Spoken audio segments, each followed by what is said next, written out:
इंसान ने जब आसमान की तरफ देखा तो उसने मरकरी, वीनस, अर्थ, मार्स, जुपिटर और सैटर्न जैसे जहानों को डिस्कवर किया।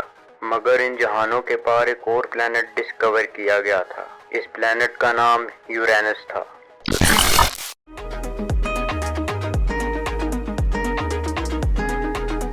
यूरेनस मरकरी, वीनस, अर्थ, मार्स, जुपिटर और सैटर्न के बाद 7वां प्लैनेट है। मगर लफ्ज़ यूरेनस का मतलब क्या है? जिस तरह बाकी सैयारों के नाम यूनानियों ने अपने देवताओं के नाम पर रखे हैं, इस तरह यूरेनस भी एक यूनानी देवता का नाम है। ये देवता आसमान का देवता था, और क्योंकि यूरेनस सैटर्न के बाद आता है तो इसे फादर ऑफ सैटर्न भी कहते हैं। और जुपिटर के बाद सैटर्न और फिर यूरेनस आता है, इस वजह से यूरेनस को ग्रैंड फादर ऑफ जुपिटर भी कहते हैं। यूरेनस सूरज से 20 एस्ट्रोनॉमिकल यूनिट्स की दूरी पर मौजूद है।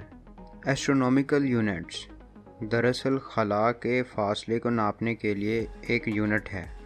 ज़मीन और सूरज के दरमियान जितना फासला है वो एक एस्ट्रोनॉमिकल यूनिट है।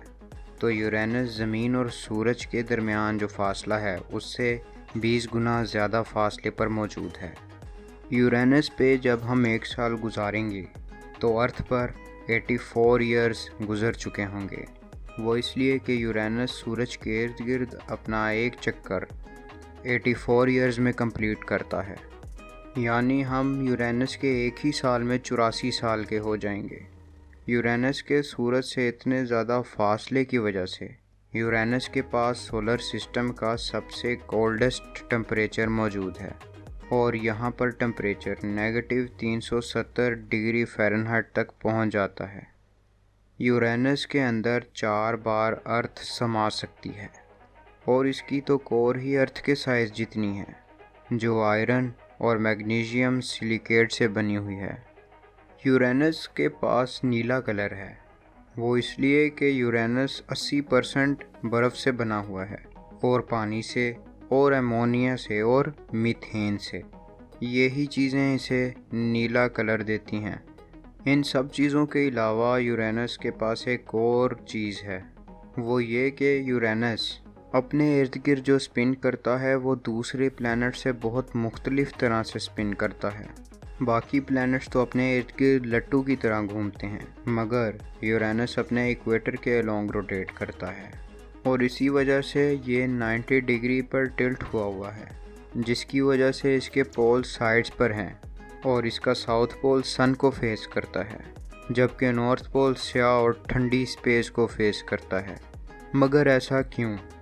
ये भी सोचा जाता है कि यूरेनस पहले दूसरे प्लैनेट्स की तरह ही था, फिर किसी दूसरी सेलेस्टियल बॉडी यानी स्पेस में किसी चीज़ से टकरा गया, जिससे उसकी रोटेशन भी, और साथ उसकी रिंग्स की रोटेशन भी, और उसके 27 मून्स यानी चांदों की भी रोटेशन तब्दील हो गई।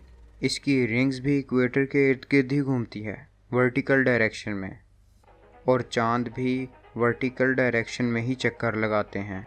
पुराने लोगों के लिए इसकी ये चीज़ें मिस्ट्री थीं, और इसीलिए वो लोग सोचते थे कि ये एक सितारा है, प्लैनेट नहीं। लेकिन फिर लेट 18th सेंचुरी में विलियम हर्शल ने बताया कि ये सितारा नहीं, प्लैनेट है, और फिर बहस होने लगी कि इस प्लैनेट का क्या नाम होना चाहिए, हर्शल, नेपच्यून या जियोर्जियम। लेकिन फिर एस्ट्रोनॉमर योहान एलर्ट बोट ने एक नाम तजवीज़ किया।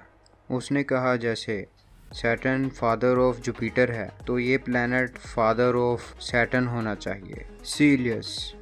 लेकिन बोर्ड ने कहा कि ये नाम रोमन रिलीजन पर नहीं रखा जाएगा, और उसने फिर उसी के बराबर, उसी की तरह का एक ग्रीक लफ्ज़ तजवीज़ किया, यूरेनस। इसका मतलब भी वही था जो सीलियस का मतलब था, और फिर इस लफ्ज़ यूरेनस को लैटिनाइज्ड करके लातीनी ज़ुबान में तब्दील करके यूरेनस रख दिया गया। क्या यूरेनस के बाद भी कोई प्लैनेट डिस्कवर हुआ था, या यूरेनस तक ही हमारा सोलर सिस्टम लिमिटेड रहा? जानने के लिए नेक्स्ट वीडियो का इंतज़ार करें, और मेरे चैनल को सब्सक्राइब, लाइक और शेयर ज़रूर कर दें। इंशाल्लाह नेक्स्ट वीडियो में मुलाकात होगी। अल्लाह हाफिज़।